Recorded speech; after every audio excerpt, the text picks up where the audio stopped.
ఇక నేను అస్సలు ఎదురు చూడలేను. నాకు పెళ్ళయింది. ఏ పరాయి మగాడు నన్ను ముట్టుకోకూడదు. ఇప్పుడు నీ యవ్వనానికి ఇంకాస్త మెరుగుదిద్దినట్టుగా ఉంది. అద్భుతం, అత్యద్భుతం. ఇటురా. నేనేమీ మీ మాయ మాటలు మోసాలకు పడిపోయే రకం కాదు. తప్పు అంటే అది తప్పంతే.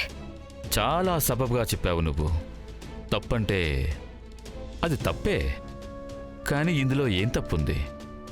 ఒకవేళ ఏదైనా తప్పు ఉండి ఉంటే మీ అత్తయ్య గారు ఈ ఆశ్రమంలో నిన్ను వదిలి వెళ్ళేవారు కాదు. మా ఆశ్రమానికి ప్రతిరోజు ఎంతోమంది వివాహిత స్త్రీలు వస్తుంటారు. మా ఆశీర్వాదాన్ని పొందుతుంటారు. వాళ్ళకి సంతాన ప్రాప్తి కూడా కలుగుతుంది. మర్చిపోకు ప్రియా, ఏంటంటే ఒక వివాహిత స్త్రీకి మాతృత్వ సుఖం, సంతాన సుఖప్రాప్తి వాళ్ళ జీవనానికి పరమ సౌభాగ్యం వంటిది.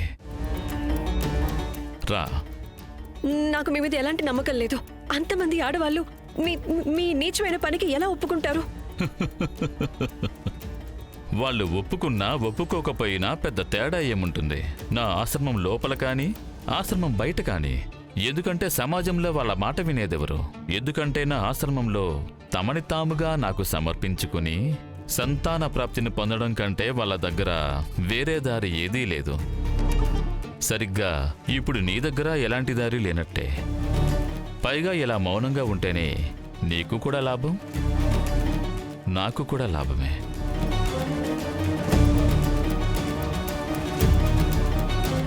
ఏమొస్తుంది మీకు ఇలా ఆడవాళ్ల జీవితాలతో ఆడుకుంటుంటే? అరే పిచ్చిదానా, లక్షల్లో లాభం ఉంది. లక్షల్లో. లేదంటే నేను ఇన్ని కోట్ల ఆస్తుల సంపద ఎలా సంపాదించేవాడిని? పైగా ఇప్పుడు నేను నా ఈ డబ్బుకు నష్టం జరగనివ్వను. తెలివైన పని ఏంటంటే నిన్ను నువ్వు నాకు సమర్పించుకోవాలి. రా.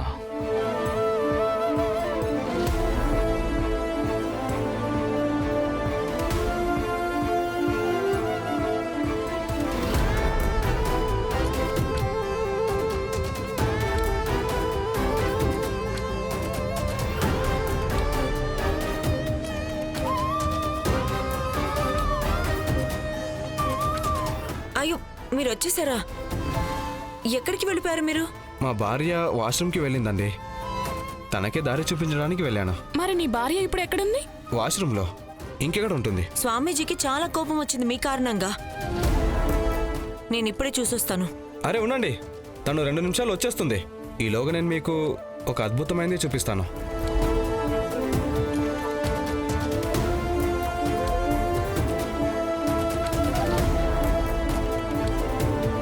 ఇక్కడ చూడండి, ఇవి చాలా అరుదైన, చాలా ఖరీదైన రాళ్ళు. గ్రామంలో తవ్వకాలు దొరికాయి ఇవి. ఒకవేళ కావాలంటే నేను మీకు వీటిని ఇవ్వగలను. అది చాలా తక్కువ ధరకే.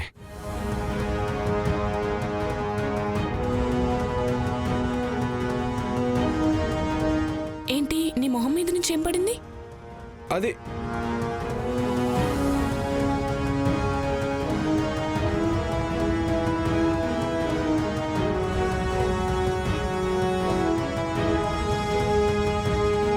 ఎవరు నువ్వు? నేను రిపోర్టర్ రేఖా చౌదరి. అండ్ ఈ రోజు నీ బండారం బయట పెట్టి తీరుతాను. ఈ రోజు వరకు నువ్వు ఏదైతే చేశావో అవి నువ్వే స్వయంగా నీ నోటితో చెప్పాలి. అండ్ నీ ప్రతి మాట రికార్డ్ అయింది. అండ్ ఇక కాసేపట్లో ప్రతి న్యూస్ ఛానల్లో నీ నిర్వాకాన్ని చూపిస్తారు. ఇక నీ పాపాల చిట్ట చిరిగిపోయింది. స్వామీజీ, మీ అనుమానం నిజమైంది. విరాజ్, ఐఎమ్ సారీ రేఖ, వీళ్ళు నన్ను పట్టేసుకున్నారు. చాలా బాగుంది. సబాష్ సబాష్. You should be sorry dude. దీన్నే అంటారు అదిరిపోయే దెబ్బ కొట్టడం. ఇప్పుడు ఆడదాం ఆట. అరే భలే మజా వస్తుంది, అంతే కదా? రేఖా, నేను నీకు చెప్పాను పూర్ణిమ కదా, వదినా, ఇది చాలా ప్రమాదమని. చాలా ప్రమాదం ఉందా? నువ్వక్కడ బల్లిలా దాక్కున్నావా? అరే మూర్ఖురాలా, మనమిద్దరం ఒకరి కౌగిలిలో ఒకరం ఇమిడిపోయి సంతాన ప్రాప్తి సుఖాన్ని పొందేందుకు ఎంతో చక్కగా సమయం గడిపి ఉండేవాళ్ళం. కానీ ఎక్కడా? ఈ రిపోర్టర్ ఉందే నీ బుద్ధి భ్రష్టు పట్టేలా చేసింది కదా. కానీ నేను ఏ నిన్ను మర్యాదగా ఉండదు. పూర్ణిమ వదిన మీద చెయ్యేసావంటే మర్యాదగా ఉండదు. లేదంటే నేను నీ ప్రాణం తీస్తాను. అలాగా? నువ్వు నా ప్రాణం తీసేస్తావా? ఈ ప్రాణాలు తీయడం లాంటి ఆటల్లో నేను చాలా పెద్ద ఆటగాడిని, చాలా పెద్ద. రేఖ, ఇప్పుడు చెప్పు, ఆ కెమెరా ఎక్కడుంది? నేను చెప్పను. చెప్పు చెప్పు, కెమెరా ఎక్కడుంది? రేఖ, ఈ నీచుడికి కెమెరా అస్సలు ఇవ్వకు. వీడికి ఏ సాక్ష్యాలు ఇవ్వకు రేఖ. మొయ్! ఏమన్నావు నన్ను? నీచుడు. నీచుడా? హా? సరే అయితే, నీకు ఇది చెప్పడం చాలా సంతోషంగా ఉంది. కాలం చాలా అమూల్యమైనది. ఇక నేను అమూల్యమైన సమయాన్ని ఎప్పుడూ వృధా చేసుకోను.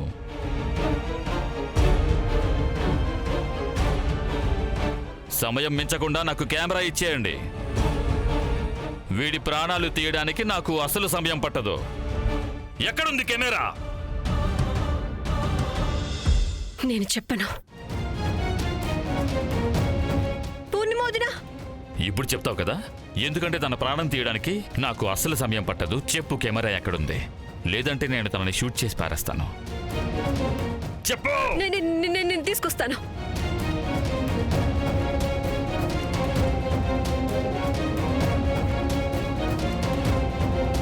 ఆహా, రిపోర్టర్ గారి బ్రేకింగ్ న్యూస్.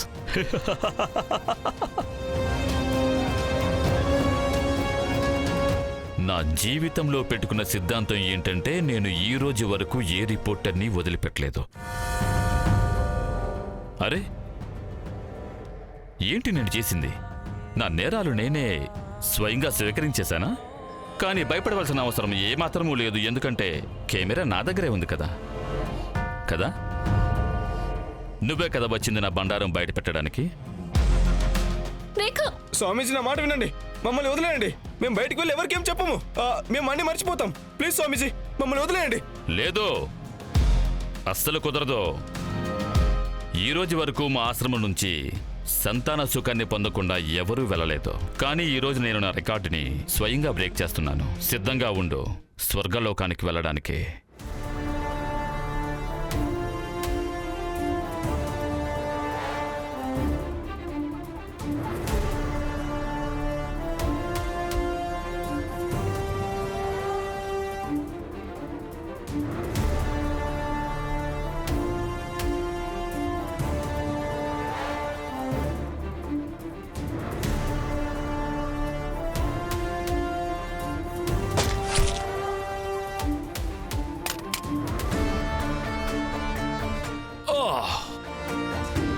రాఘవ్,